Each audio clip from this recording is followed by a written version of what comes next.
All right, what's happening, everybody? Welcome to Gonzo and the Judge Sports Talk. Monday, January 9th, 2023. I'm all messed up. But anyway, man, had a great weekend in sports. Had college football national championship tonight. Wasn't a great game, but Georgia caps off a undefeated season and a second consecutive with a second consecutive national title. But TCU just couldn't get nothing going tonight. But I'm Chris Gonzo, joined by the sports judge, Jonathan Mathis. How's it going, Judge? What's going on, everyone? What's going on to our national audience out there watching? What's up, Chris? Man, it's a rainy night here in Southern California. If you guys were watching the national title, you guys might know that it's been wet and soggy out here today, and now it's thunderstorming. But no worries, I'm inside my house doing a live podcast with my good friend Chris. And, we got plenty to dive into tonight. I guess we'll get started with the national championship. I mean, it wasn't much to see. It is what it is, right? It turned out to be a blowout. It was a massacre. I mean, what more can you really say about that game, Chris? Yeah, Georgia got off to a hot start, did a couple quick turnovers, kind of got TCU, just took all any momentum they could get, and after that, Georgia just controlled the whole game. Which I thought Georgia would win. I was hoping TCU would win just because I thought it'd be cool to see a team from a smaller conference get a national championship, but I thought the line of scrimmage was going to be where Georgia was going to have the advantage, and especially that offensive line tonight for Georgia. Well, even the defensive line too. They were getting pressure on Dugan, but they controlled the line of scrimmage on both sides of the ball, and it just made a long night for the for TCU. Yeah, America loves the underdog. Look, TCU was a beautiful story all season long. They were the cutest team in all of college football, and we wanted to see this matchup, right? This is the matchup everyone dreamed of because it was David versus Goliath, but for TCU, the glass slipper cracked. The clock finally struck midnight on TCU storybook season, and unfortunately, the final chapter of their season ended in a very dark place. When you look at Georgia and the makeup of that team was just too much for them to handle. They were completely dominant. They were utterly and completely dominant particularly in the first half. And, a lot of people didn't want to give up on TCU because what has TCU done so well all year? They mounted comebacks, particularly in the second half, right? They're a good second half team. Well, not against a Georgia Bulldog team that has one of the more uh, premier defenses in the country, a blistering defense, as we saw tonight. And I think that's where you saw the mismatch, right? Um, Georgia and TCU didn't match up well against the Bulldogs and that tenacious defense that we saw tonight. You know, but it was a nice run for TCU. But I will have to say this, man. Georgia straight up beat the frog out of TCU. What what's their mascot name, or the mascot they claimed from Futurama, Hypnotoad? He couldn't come through for him tonight. I mean, I guess he was a good luck charm for them all season, but Hypnotoad couldn't come through for them tonight. And Georgia demolishes TCU. Um, I think it's unfair to say that TCU didn't belong because they earned their spot in the national championship. So that's ludicrous to me.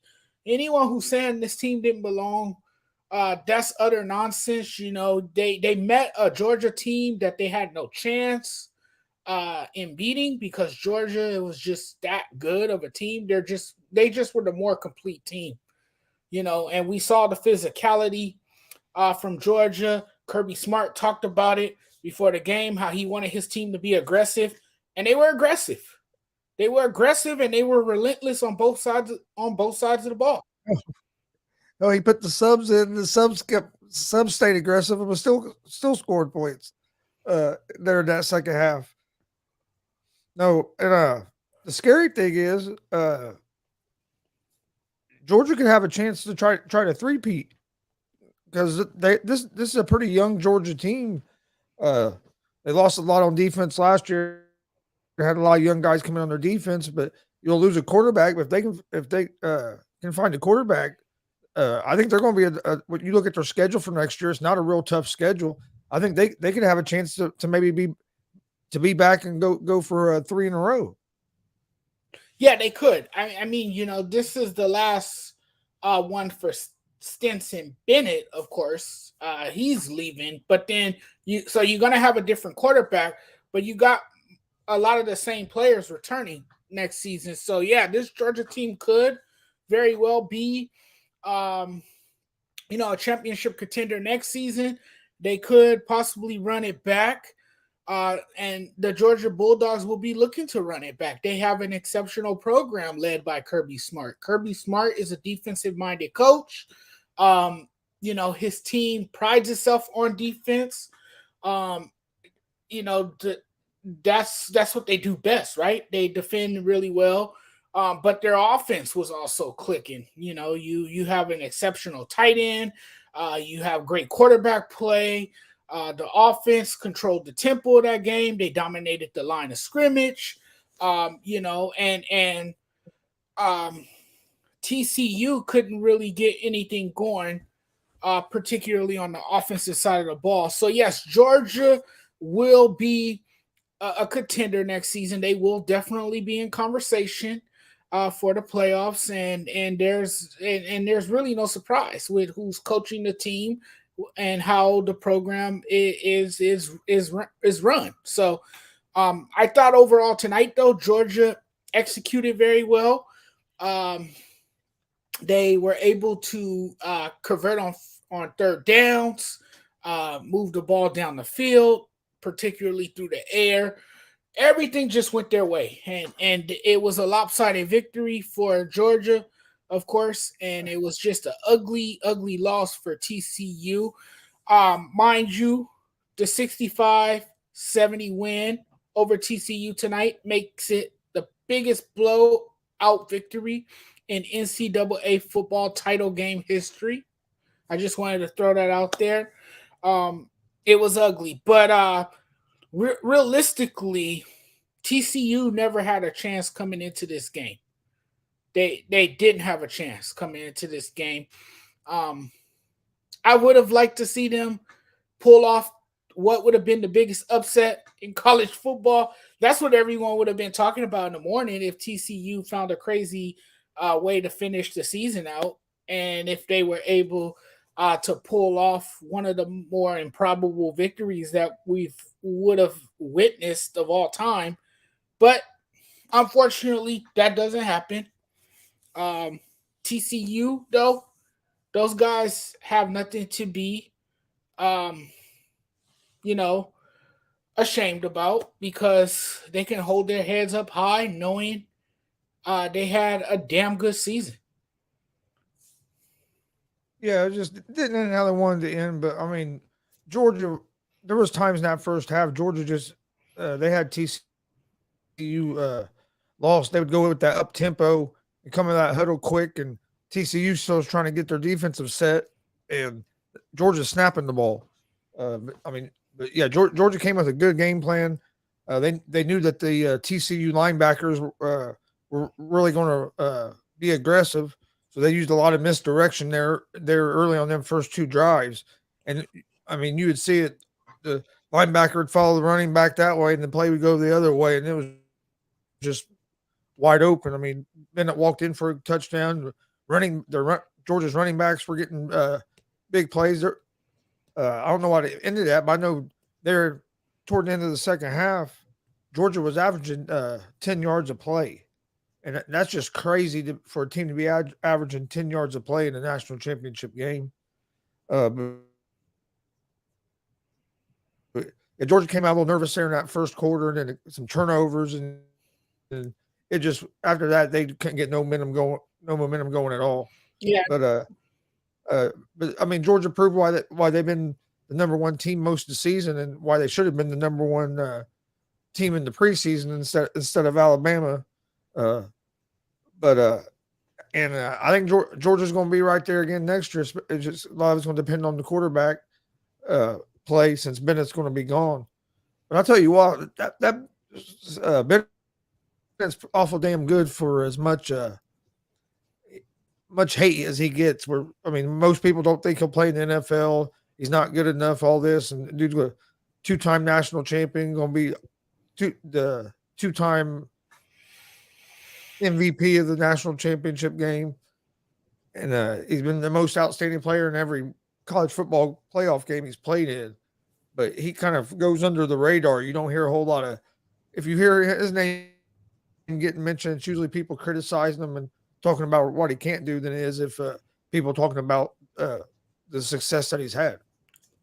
yeah. I think he likes flying under the radar, though. I think he's cool with that because he has been, you know, playing his game, and he has silenced so many people, uh, since he's been a walk-on quarterback at Georgia. I mean, his story is a Hollywood script. When you look at his story and see what he has been through to get to where he is now, it's simply amazing. This guy went from a walk-on to a two-time national champion. It's an incredible story, and to me, it's inspirational. It's inspirational because what it shows you is that anything is achievable and anything is reachable with hard work, with sacrifice, with dedication, and with hard work. And um that's what Bennett has demonstrated um in in his time at Georgia. He's come on and he has defied logic. To be real with you, he has accomplished uh, the extraordinary, and to see him grow and mature as a man, it's remarkable. It's remarkable, and I wish him the best.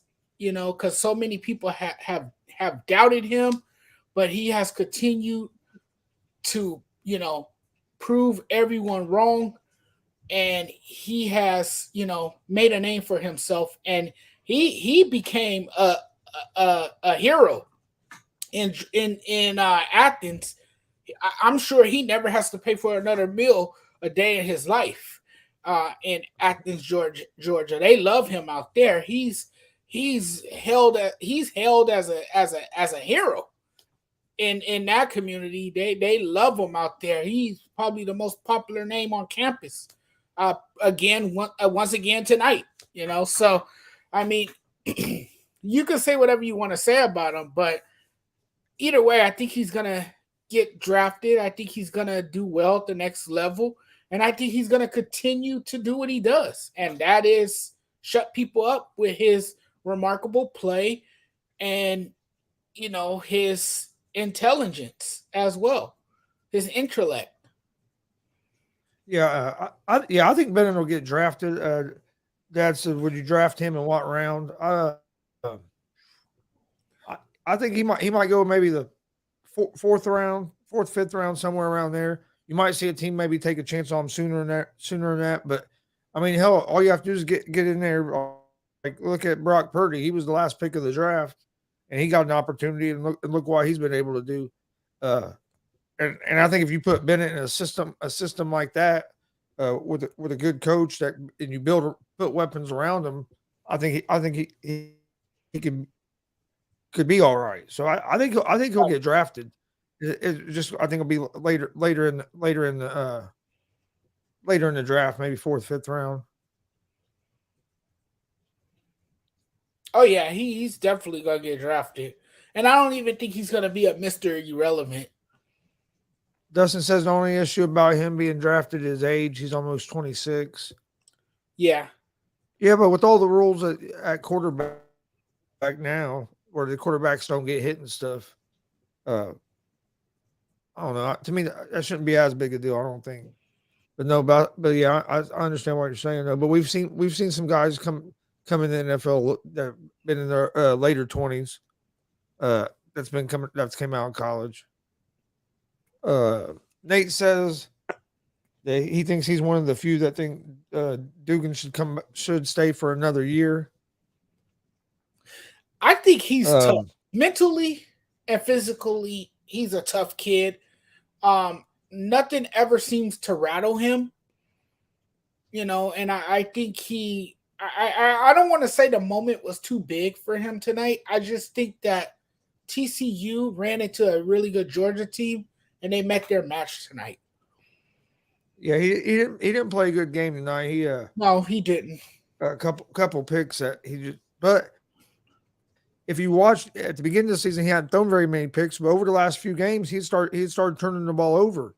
Uh, over the last like 3 or 4 games, he'd started throwing a lot more interceptions than what he had earlier in the year. Uh, I don't know. I don't think he'll come back because his stock was pretty high. I don't know how much this game will hurt his stock. I mean, he didn't play great in this game, but it's one game. But it is against tougher competition, and at the next level, the competition is going to be like that. But I think he probably still comes out this year because I think if he comes back next year and TC don't have a year like they did this year, it could hurt his draft stock some. I think he right now he's at probably the highest value he's going to be at. Uh, so I look for him to come out. And I do as well. oh man, I think it No, I don't think probably so. does. I think it probably does some. It's a I think it does a small little. it's a small sample size. When you look at what he's done overall productively uh throughout the season, no, I don't think it's gonna hurt too much. I think it would hurt if he started off next season like tonight. Then I think it would start to hurt his draft stock, and possibly you can possibly see him drop tremendously in the draft. That's why I agree with my co-host Chris, and I think he will decide to declare for the NFL draft since his stock is high this year, and since he But was still, with this stock, Heisman finalist. with his stock right now, where do you think where do you think he Well, gets picked at in the draft? so I think he's a first rounder. Ooh. I think he's a first rounder. So I was gonna say probably second round. Now, someone will be desperate enough to pick him up in the first round. I think. I don't think he's going to sit in the green room for too long. I think he comes off the board. I And don't know if I wouldn't draft him in the first round. I'd draft him earliest. I'd draft him would be second. somebody Second would that's in desperate need of a quarterback, and there's a few teams. John Suggs says third round. Yeah, I think second or Third third round is round. where he'll go. It also depends on what the quarterback class looks like this year as well. Well, you're gonna have Young, Stroud, Bennett. Yep. Yep. Very well. Very well. I don't Levis, see him going that late though. I don't know. Levis, Hooker.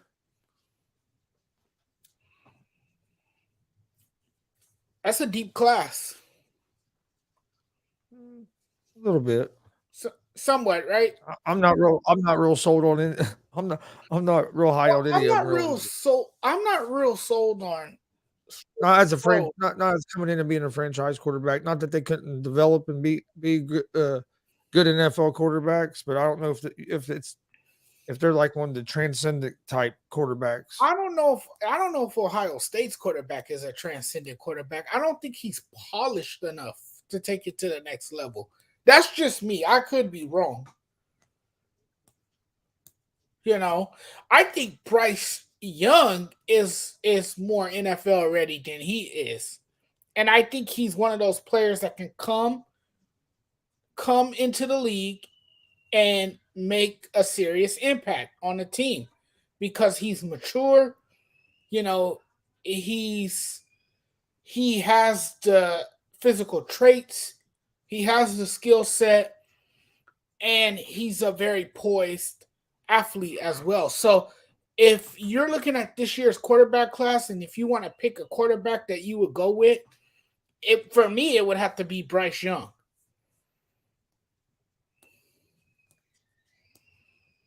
I don't think Caleb Williams is coming out. He's coming back for another year.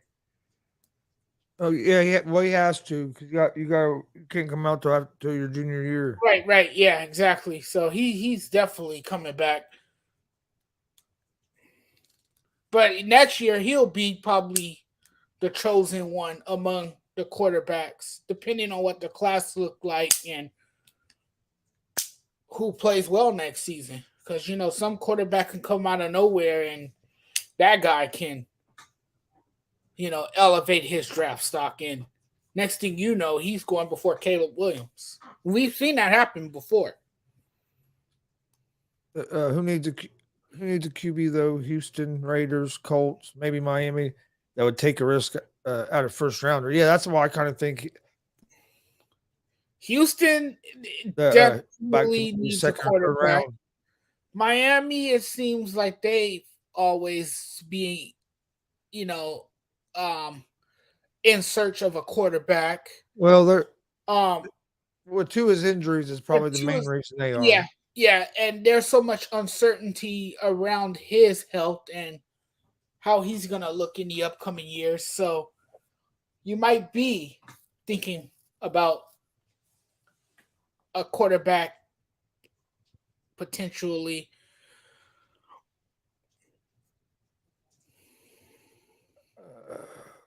Dustin says, "What are your thoughts about doing a champion versus champion game for football?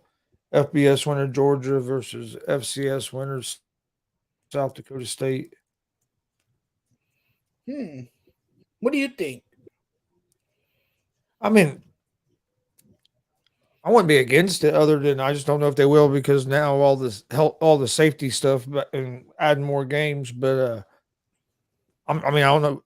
I don't know why they'd be against it. It'd be another chance to make more money, and we know a lot of it's about money. But I think it could be. I think it could be interesting.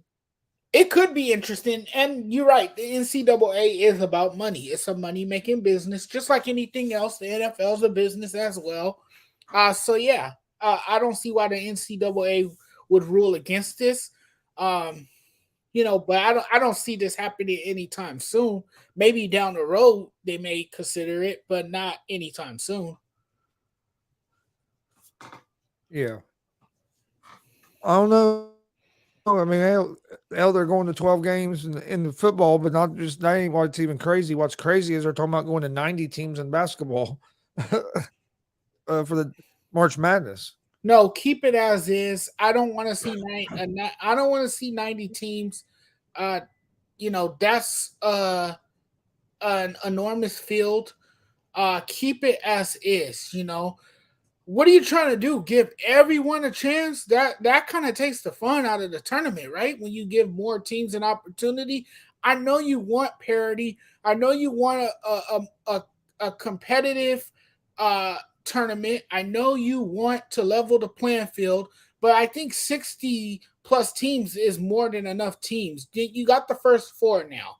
You have a tournament that lasts about 3 weeks. You don't need to make the tournament any longer. That just takes away from the tournament. That makes the tournament probably more exciting, but that also makes it too long. No, you don't need 90 teams. You keep it as it is. I understand that you want to try to uh, make it where it's fair for other teams to have a chance to compete, but that's why those teams need to put together winning seasons. They need to come out strong and they need to win enough games to make it to the NCAA tournament. No one should feel sorry for a team because they're bubble pop or because they got snubbed. That's going to happen. Life's not fair all the time. Not everyone can make it. Then once you put 90 teams in, then what? There's going to be more schools complaining about missing out. So, no, you keep it as is. Dustin says Jackrabbits can win in a lot of leagues. Yeah, no, I've seen South Dakota State play some. Yeah, they can play.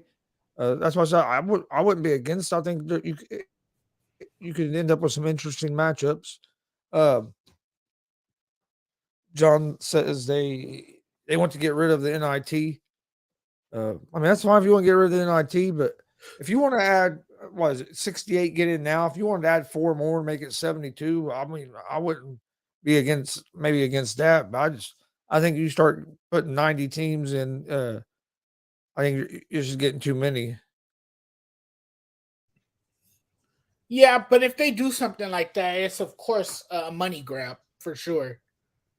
If the NCAA ever decides to make it a 90 team tournament, which I think is I'm talking about doing it for the that's men's utterly and women's insane. tournament. That's absolutely insane.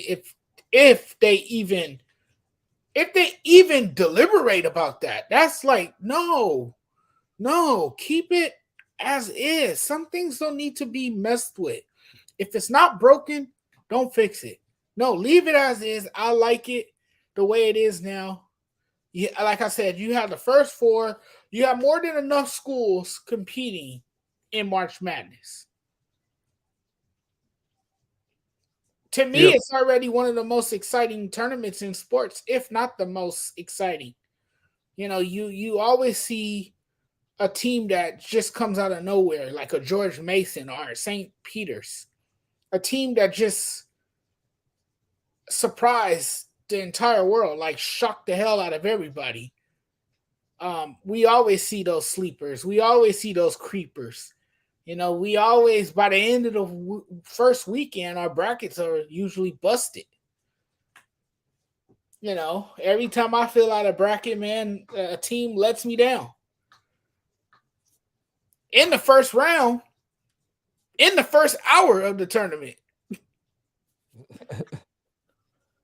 Dustin says Coach K wants to change to give smaller conference teams a chance. Like I said, win enough games.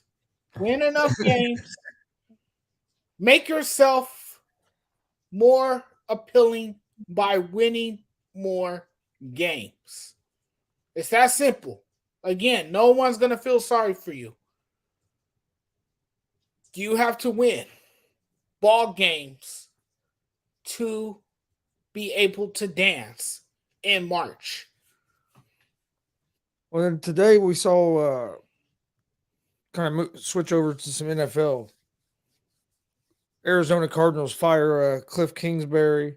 Their GM is stepping away uh, for I think maybe health reasons or something, personal reasons. Uh, I know there's been some accusations I've seen on him. I don't know how true all that stuff is, so until I get more do a little more research on that. But Cardinals fire Kingsbury. They're going to have a new GM. Yeah. Oh, I agree. John Kingsbury should have been gone last year. I'm not a Kingsbury fan either. But new coach coming in, new GM. Do you think? What do you think Kyler Murray's future is going to be with the Cardinals? I know they signed him to an extension. Now he's hurt. Going to miss half the season next year. Uh, uh, what do you think about the Arizona Cardinals situation there? Moving on from Kingsbury, and then what do you think the future is for Kyler Murray? Do you think they're going to stick with him, or do you think we could see a new regime deciding to bring in Well, and a new quarterback? and that's what you just mentioned it right there. The new regime. It depends on the new regime. Kyler Murray, he got paid a lot of money though. He got paid a lot of money. The Arizona Cardinals wanted to make him the franchise quarterback. Hey, his future right now is up in the air. Um, Nobody really knows what the future holds for Kyler Murray in Arizona. I think that for now, he is going to be the quarterback. He still has a chance, to hold on to his starting job. Yes, he's going to have to step his game up. Yes, he's going to have to elevate his level of play. He's going to have to be a lot better than what he has. And he's going to have to, convince whoever takes over as the GM and the head coach that he's that guy. He's going to have to show them that he can, take over that offense and be that guy to engineer drives and, make something happen for that offense. So it all depends on the next GM, the next head coach, and whether or not Kyler Murray performs and performs up to not only his standards, but the organization standards as well. And I do like that, Dustin. I think Eric Bieniemy should have been coaching somewhere in the National Football League. I've been saying that for a very, very long time.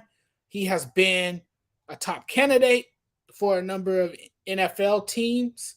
He has been a hot commodity every time you hear about coaching vacancies. His name has been mentioned, and I think in this year's NFL hiring cycle, I think he will finally get his shot to be an NFL coach. And I think Arizona is a great place. He will help with the development of Kyler Murray.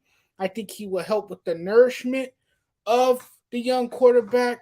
And I think that would be, I think Eric Bieniemy will be good in his ear. And he would, be able to, you know, use his tools more effectively as a quarterback with Eric Bieniemy being over on the sideline. So I like that. I like that. I like that. I would like that higher. Yeah, I think Kyler Murray will be with the Cardinals next year. For Yeah. one, that you just signed him to this big extension, and another reason is how many teams are going to going to be interested in trying to trade for him or anything without knowing why he's going to look like coming off this ACL injury. So I think that's another reason that he's at least going to be there one more season because he'll miss some time uh, next season. Then when he does come in and play, then it might be the year after that. Maybe the new GM and coach might decide to move on if he struggles this season or next season. But uh, I agree. I agree with my dad here that he says with a better coach and system, Murray will be okay. I think so too. I guess I wasn't a fan of Kingsbury when the Cardinals hired him. Yeah, it was. I mean, I gave him the benefit of the doubt, like I usually do, but it it was one of those hires that a lot of people couldn't understand. You know, and even when he was given a contract extension, it was very surprising and puzzling. But the hiring was also surprising and polarizing. It was polarizing. And this guy couldn't survive in college. So, what made you believe that he can actually take his game or take his philosophy to the professional ranks where he has not worked out for the Arizona Cardinals? I mean, it looked promising in his first season when you look at his resume, but then you start to see a decline and you start to see him take a turn for the worse. To me, he was just never the right fit, or he was just never the right guy for that job.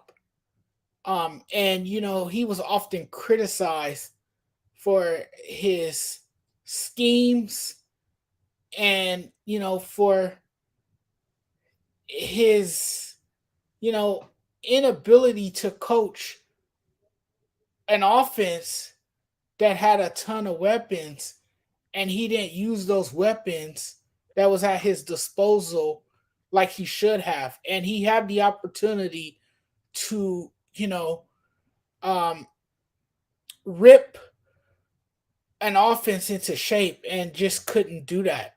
It just didn't work out for Cliff Kingsbury. And sometimes, you know, when you watch the Arizona Cardinals game, he had you scratching your head like, what the hell did you just do? Some of his decisions was just like boneheaded decisions. And sometimes he looked lost, you know, he looked confused, and he was unsure of himself of what plays to dial up, and he wouldn't always put his players in the best situation to thrive, you know. So it was time for him to go. I felt like it was a year late, like most of you guys as well. But better late than never. John says a QB I'll be watching will be Lamar.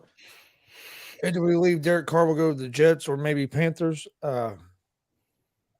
I think Derek Carr is going to end up with the Colts. I've thought that since he's been released. I, I think that's what I think Colts are going to go in that direction. Is what I'm thinking. But that's what the Colts Uh, do, right? They get hand me down quarterbacks. no, but to me, Carr's different though. The quarterbacks that they've been trying to go after. Rivers was old on his way, which Rivers played good for the Colts. Should have won a playoff game, but then you went to Wentz, which Wentz didn't look good. He hadn't looked good in Philly for a couple seasons, and then you go to aging Matt Ryan. So at least Carr to me still more in his prime and still can play. Um, but I mean, I can see him maybe going to the Panthers or the Jets, especially depending on who the Panthers end up hiring as coach. I know, like my dad said, he has ties in New Orleans. If Dennis Allen is still the coach there with the Saints, uh, he has ties there with Allen. So maybe maybe the Saints could be a place where Derek Carr ends up. But I have a feeling that the Colts are going to probably go that route with Carr. I don't know. I just think they're instead of taking a quarterback with that fourth pick, that they might trade back, get some other pieces they need, and try another quarterback in free agency. I can see that happening. I can envision that happening. And yeah, the Colts are my favorites to land Derek Carr this offseason. I mean, Derek Carr is gonna end up with another team. It's Who? it's just that his relationship has come to an end with the Raiders. So Yeah, time is up there. I think Who- he's shelf What life. are the Raiders going to do? Is Stidham Nah, going to he be? can't Is be. Stidham then going in that direction? I think he's more of a backup quarterback. I think the Raiders might I think end up drafting a quarterback. I Can think you you might see? see. I think you might see TB12 with the rate going and joining McDaniel's with the Raiders next season. The Raiders are gonna draft a I quarterback. think Brady's going to play at least one more season. I wouldn't be The surprised if Raiders it's not in Vegas. I think the Raiders are going to draft a quarterback though to have Tom Brady kind of like shadow him and prepare him for the future. But I am with you. I think for a short term fix, Brady is going to be with the Raiders next season. I talked about that in a video. I don't know if you saw that, Chris. I talked No, about that, I haven't seen it and yet. and I believe it because I read an article in the Las Vegas Review, right? And it kind of convinced me that that is a top spot for Tom Brady. Look, it's an indoor stadium. He would surround himself with veterans. You have Darren Waller, um, Devontae Adams. There's guys he could throw the ball to, Hunter Renfro. You have Josh Jacobs. You have a great left tackle in Colton uh, Miller. So I mean, you got playmakers around you. I think he wants to go there, and he knows that if he lands with the Raiders, he has another legitimate shot to go out with a Super Bowl because you put him on that team. The Raiders are a Super Bowl contender with all the pieces they Ooh, have. ooh. But, but, Damn, but Judge, you Super Bowl got, contender. but you got to get rid of Josh McDaniels and hire a more. Brady and McDaniels Yeah, are but like this. I don't know. I don't know. You got to hire someone that's more certified. To me, Josh McDaniels has shown us that he is not. But see, I think that'd be a big one. I think that'd be a big reason why he would go to the Raiders is because McDaniels is there. No, I think it's other reasons that factor in. I think you gotta look at the players on the roster. You gotta look at the fact that Brady has a lot of wealth and he will be going to a state where there's no state tax. Yeah, but I also heard that he has residency out there.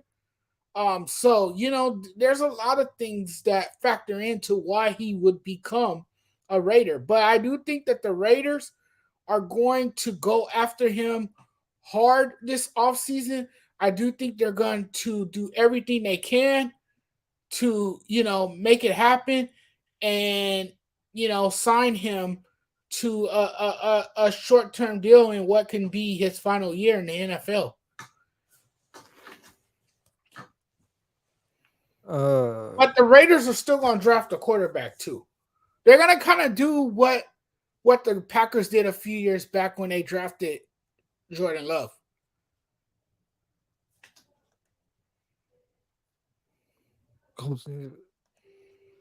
if Dallas lose first round, you fire McCarthy. If you want to hire, well, no, because I don't know. Sean Payton might get hired by the Broncos because I heard that he is, in talks with the Broncos to become potentially their head coach. So I don't know. Do you? That's a tough. That's tough. Do you fire Mike McCarthy? Would you? I don't know. If Sean Payton is still available, yes, yes. And if Dallas lose in the first round, then I'll say yes. You fire Mike McCarthy. If Sean Payton is not available and they lose in the first round, you give Mike McCarthy another year at least. So you're basically saying you just get rid of him because you want Sean Payton, not because Sean not because Payton, not having success. Sean Payton once before hinted that he would you know, coach the Dallas Cowboys. It's a dream job to him. But I don't know. But no, I do think if I don't know if I would, but I do think that if they lose they lose this weekend to Brady and the Bucks, I wouldn't be surprised if he fires McCarthy. Uh, but you got to be careful there because you got who. I mean, who are you going to get? Uh, I don't think McCarthy's necessarily the problem. I think it's more Kellen Moore myself. Uh, but I Yeah, mean, it goes back. It does his go back to your head coach because right, he could be veto and shit. But and his I've questionable never play been calling. I've never been real high on Kellen Moore as an offensive coordinator. I know a lot of people love him, but to me, he's the common denominator that's been there. Him and Dak, Mm-hmm. and look what Dak looked like this weekend, and look what that Cowboys team looked like this weekend against the Commanders with the third string quarterback. Oh, that offense looked out of sorts, and that's what's been holding them back is Dak Prescott and his shakiness and his recklessness and his you know turnover margin, which is insane. When you think about it, and that's concerning going into the playoffs because he's thrown a pick six. It seemed like every week, and those pick sixes have resulted in points for the opposing team. So I mean that's something that can be problematic for the Cowboys next week. I think if Dak takes care of the football and the defense and you can take what the defense gives you, then I think the Cowboys should beat the Buccaneers. But if they start turning over the football and Dak throws interceptions and doesn't take care of the football, then I can very easily see them losing and being a one and done team in the first round. Yeah, yeah, they And got to play yes, better than what they've been.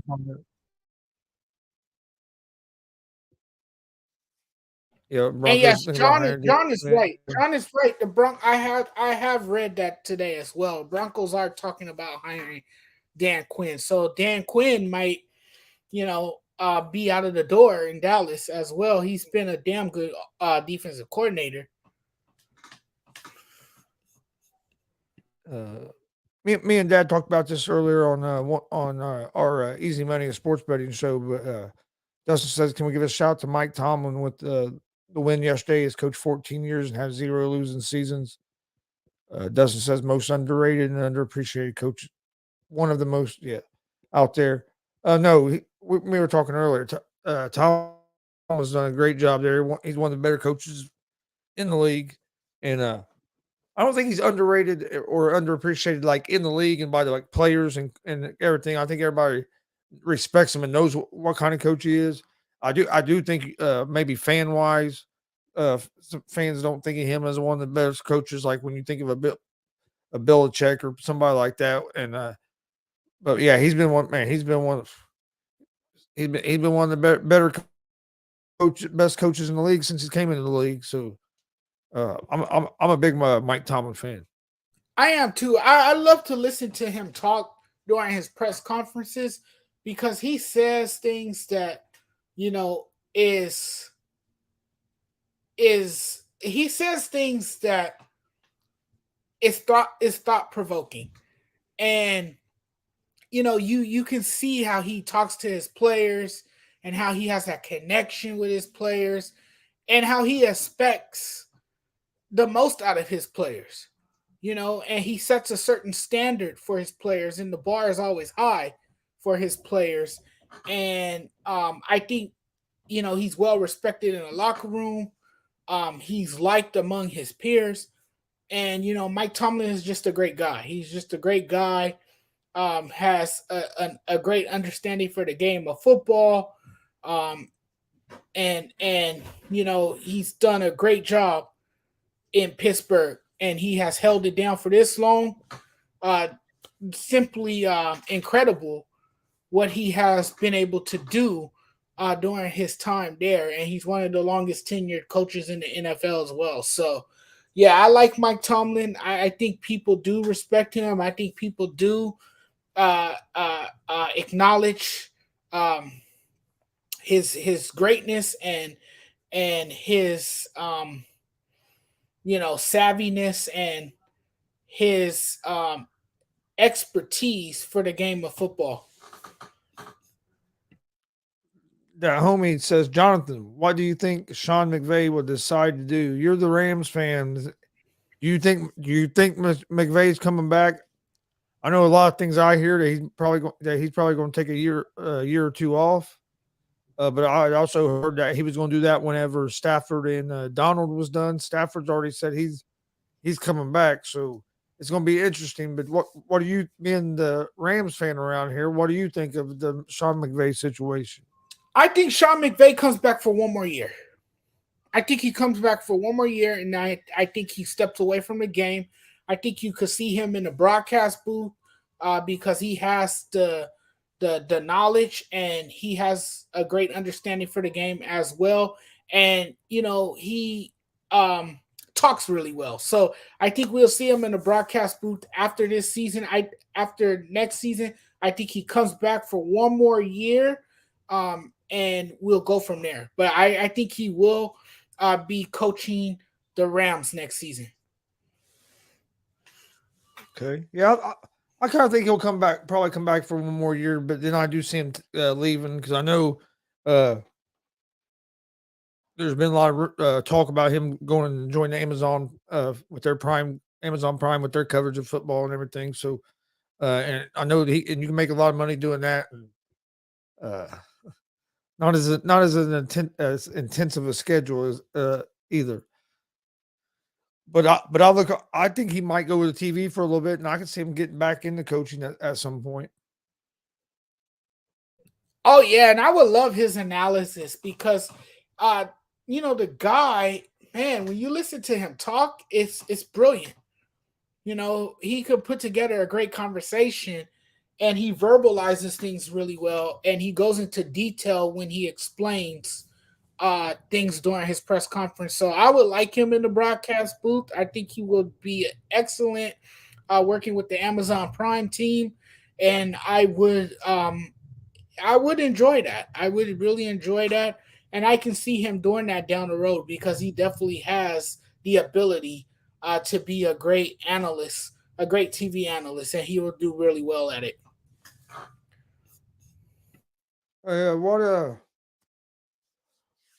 What game are you looking forward to this weekend in the NFL wild card round? You got two games Saturday, three games on Sunday, and of course Monday night.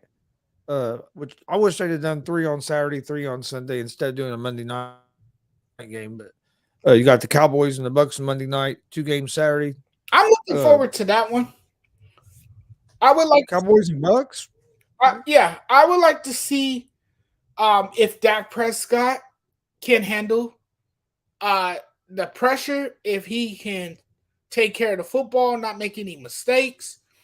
And I'm also interested to see what Tom Brady does on the other side of the ball. If he can be relentless, if he can, you know, um, play like the Tom Brady of old and be effective and drive his team down the field. So that's going to be interesting. I want to see that quarterback duel. I want to see Dak Prescott and Tom Brady. And another game I'm looking at is the Miami Dolphins game. Okay. I want to see how well the Dolphins play in the playoffs. I know Mike McDaniel has come in, done a pretty good job changing the culture there, got the team to the playoffs. Now let's see what the Dolphins are all about against the Bills. The Bills are, looking to continue to dominate in the AFC. I still have them coming out on top in the AFC. I had them coming out as the top team in the AFC even before the Damar Hamlin tragedy. Um, before the Damar Hamlin tragedy, and you know, they're really a team to watch now because they have a purpose. They have something to play for. And I think they want to do it for their teammate. I think they're you know, they are the team to beat now. They are my prohibited favorite. So it's gonna be fun to see the Bills versus Dolphins. Yeah, I'm interested. Yeah, that game's gonna be interesting. Dustin said the Bills and Dolphins outside of his Vikings game. Uh, in the NFC, that Vikings and Giants game is a game that interests me because last time they played, it was a good game. I want I, and I like what Dayball's done there with the Giants, so I think that's going to be a good one. But then I'm really real interested in kind of like what John Suggs said, the Chargers and Jags. Uh, I think that's going to be a real good game this weekend. Jags have been hot here lately. Trevor Lawrence been playing well. You got the Chargers that we're starting to get healthy now. They've got Mike Williams banged up with a back, so that'd be interesting. But uh, you got Herbert and Lawrence both making their first playoff starts. So I think I'm looking forward to that one. I do think I do think the Dallas and Bucks game could be interesting because I wouldn't be real surprised if the Bucks beat the Cowboys. I think the Bucks will get beat the next week after that, but I think the Bucks there's a good chance of the Bucks beating the Cowboys. Cowboys just aren't playing good playing the type of football you want to be playing going into the playoffs. Uh, but yeah, Jags are a team to watch out for next year. Dustin says, but no, I think even I mean I think there's going to be quite a few good games this week. Uh, if Lamar Jackson plays, I think the Ravens and Bengals game will be a better game than what people think. I have the Bengals winning. I think I right now I'm sticking with what I said a few weeks ago. I think it's going to be Bengals and 49ers in the Super Bowl. I'm going to stay with those picks that I've been with. See, I got the Bills and Niners in the Super Bowl. Damien says Sean McVay is the reason why the Rams are in the bad situation. He's not a good coach, in my opinion.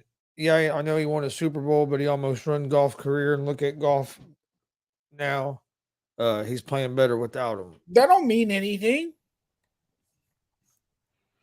Dan Campbell is respectfully a good coach in his own right as well. Maybe Jared Goff just needed a change of scenery.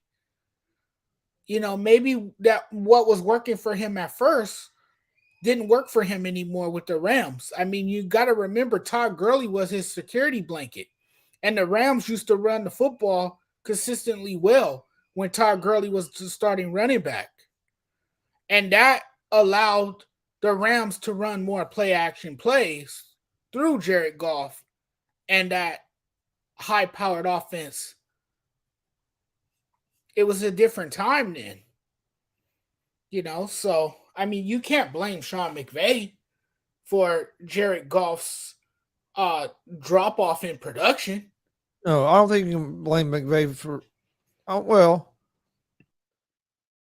I don't think you can blame McVay like he was running Golf's career, but I also don't. I also think with what Golf's doing now in a different situation is also taking a little bit of the shine off McVay that he was the reason why Golf played that good and they were able to get to a Super Bowl with Golf.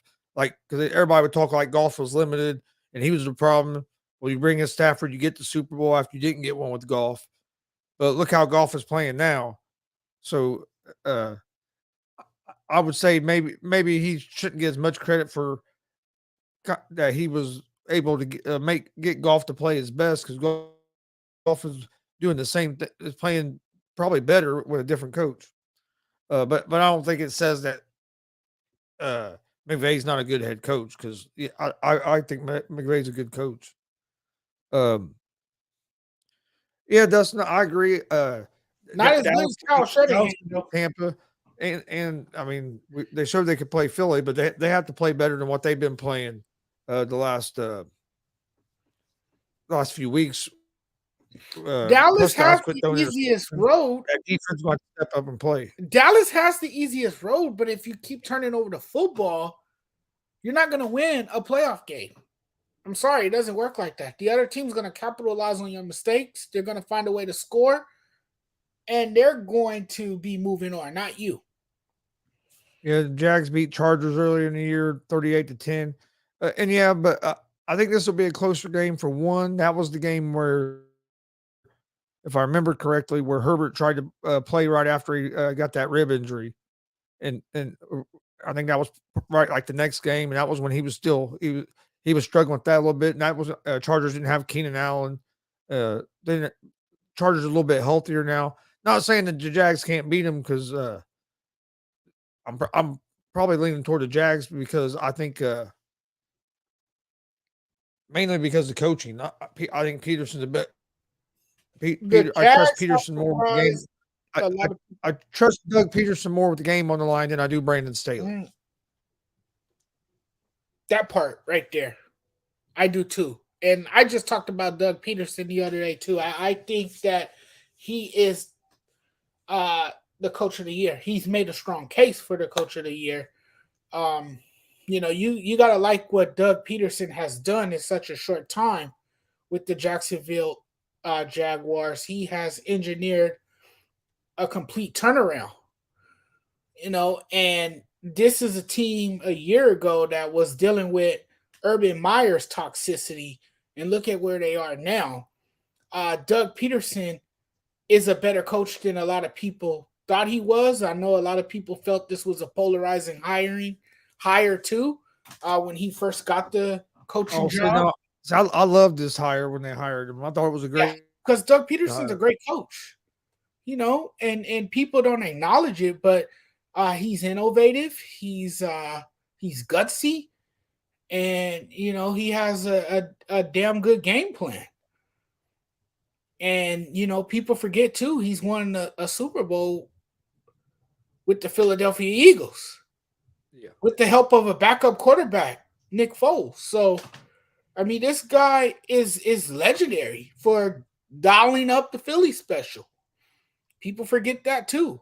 Doug Peters is not a bad coach at all, and it has really showed during his time in Jacksonville, and it's been really impressive. So to me, he's my coach of the year. Vince says, "What was a more boring game, boring game, Georgia game, or Skylar Thompson versus old Joe Flacco?" The Laker game. He's the Lakers. Vince says he likes his Niners chances. The only way if we lose is injuries, but I think it's going to be tough to win in Philly. So he likes Philly going to the Super Bowl against the Bills. That's a trendy pick. The Eagles have a good team too. Jalen Hurts, if he gets 100% healthy, I like uh the blood, sweat, and tears that he puts in each week. And he's a tough guy. He has grown into his role as the quarterback, and he has shut a lot of people up with his play this season. He has really taken his game to the next level. And then you have great playmakers on the defensive side of the ball. You got two ball hawking defenders in the secondary. The Eagles got a pretty good defense. To me, they're well coached. But I still, at the end of the day, say the 49ers can beat them um, on Championship Sunday. I just think that the 49ers are more complete right now, even given their quarterback situation. And that's no disrespect to uh, Brock Purdy, because I think he's done a terrific job since he has taken over as the quarterback. But the 49ers, what's going to get the 49ers to the Super Bowl is their defense. And we've seen it before. We've seen it with the Baltimore Ravens. We've seen it with the 49ers once before in their defense. So defense can get you to the Super Bowl with a Well, with yeah, an but average or below average quarterback. yeah, but San Francisco has a great defense, but they also have a pretty good offense as well because of all the weapons they have on the offensive side. So I mean, they're capable of scoring points, but they do. I mean, yeah, their defenses. If their defense plays like it has been, especially if you take out maybe the last game, a couple games ago, but that they went like 4 or 5 games without giving up any points in the second half. And Right. if they get to playing at that level in the playoffs, they're going to be tough for anybody to beat. Uh, And and don't forget about that's what worries me about the Eagles too, John. I agree with you. Is their run defense can be a problem, and sometimes you can keep that Philadelphia offense off the field. Vince says, "Who's your MVP?" I thought it was Hurts, but I think Mahomes will get it. If you're going to get to a quarterback, I had Mahomes. I just the year he's had. I know Hurts has had a great year as well, but I just think Mahomes been a little bit more consistent. Plus, he didn't miss any games, any games for injury or anything as well. But I have Mahomes. Vince mentioned the Eagles' run defense. The Eagles do have trouble stopping the run. That's why they need Jordan Davis to be more effective because he's good. He's pretty good at swallowing up the running back. Yeah, Dustin. That's what I'm saying. They've won 49ers won 10 straight without Debo and Mitchell, who both just came back Sunday. So they're getting healthy at the right time, healthier at the right time as well. Oh, that's a team I would not want to play. They're scary. They're gonna be scary good. And then you got Christian McCaffrey too. Man, you got one of the best Vince said, offenses in the league, along with Kyle Shanahan, who's great at scheming and creating for his team to be successful. Wow. and then Wow. Vince says, "Do you think people are sleeping on the Bengals because they have chemistry right now? I love their defense this year." Yeah, I actually, that's who I have Bengals against the 49ers in the Super Bowl. I think Bengals are kind of doing like they did last year, getting hot at the right time of the year. It does worry me a little bit that they did lose their offensive linemen. Uh, but they look pretty good Sunday. I know the Ravens pass rush isn't the greatest to be testing against either. So, but no, I like the Bengals. I do think some people are overlooking them because they got off to a slow start, but they've quietly been putting together some good games of football here Yeah. down the stretch. Well, they revamped the offensive line. The offensive line took a while to gel and get into a rhythm. They finally have. You got a good defense. You got a great safety in Jesse Bates, who no one really talks about. To me, he's an underrated safety. You got a pretty good defense out there. You got an opportunistic defense that gets plays at the right time. They might get a takeaway here or there at the right time. A loss for tackle. They might force a fumble or something here and there, and that's what we've been seeing from the Bengals defense in recent weeks. Their defense has forced turnovers at the right time in the game, giving the ball back to Joe Burrow, and Joe Burrow will do his thing and deliver down the field. So I mean that's been the story for the Bengals. And yes, the Bengals are definitely another team to watch out for. All right. Well, before we get out of here for tonight, Judge, was there anything else you wanted to talk about that we missed, or final thoughts? Anything? What you got? Yeah, I want to tell the people to catch up with the time, man, and follow me on TikTok. Check out my TikTok. It's the Sports Judge 85 at the Sports Judge 85. Check me out there on TikTok. I'm doing a lot of short videos. You guys will most likely like them. I hope you guys follow me there. And you guys can also check me out on Instagram. Follow me on Instagram, Sports Judge 85. You guys can also find me on my Facebook fan page where I'm very active. I'm always active over there. Find me on Facebook, the Sports Judge, as well. So I just wanted to throw that out there. And also tune in to the other shows on this network, the ASAP Sports Network, and check out Gonzo Sports Room. He does great stuff. My co-host, he's totally awesome. We've been doing this show for a while now, and we've been having a blast doing this show. But also check out the ASAP Network. We have a great team of podcasters, and you guys will love the other shows as well. I know Coach Evan B is doing his thing right now with the Arizona show that they have. They talk all Arizona sports. That Yeah, show is going yeah, on simultaneously. I was once on that show and I had a blast being on with Evan and his co-host, I believe is Jason. And Mike is on there tonight. I see him. I see his face, his handsome face on the screen. Uh, Mike be everywhere, man. Mike is ubiquitous. He's all over the place.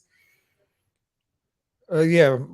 Mike was on the afternoon show a little bit earlier um, today, but yeah, we got actually on the ASAP Sports Network tonight. They had a watch party for the college national championship. Ray and Dre did.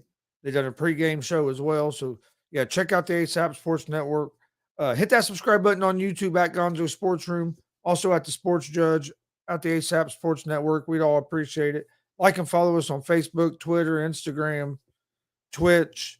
Uh, I'm getting ready to get Gonzo Sports Room on TikTok as well, but you can find us on all other social media right now at Gonzo Sports Room, at the All Sports All Plays. And then Judge told you where to reach him out on TikTok, Facebook, YouTube, all that stuff. Uh, don't forget tomorrow, Gonzo Sports Room. We're gonna have pro wrestler Luke Savage will be joining us tomorrow, 6 p.m. Eastern for to talk about. He's on his way. Actually, just got home from Denver, Colorado, wrestling out in Colorado over the weekend. So he'll be on the show on Tuesday. On Wednesday, we have pro wrestler Zay Gates, another young guy that's on the rise. So we got two interviews the next two night evenings. So come join us for those. But yeah, but please hit those subscribe, like, follow buttons. We greatly appreciate it. And we will see you guys on today's Monday, right? Yeah, we'll see you guys on Wednesday for another episode of Gonzo the Judge Sports Talk. Have a great night. Stay safe. See you Wednesday. Peace.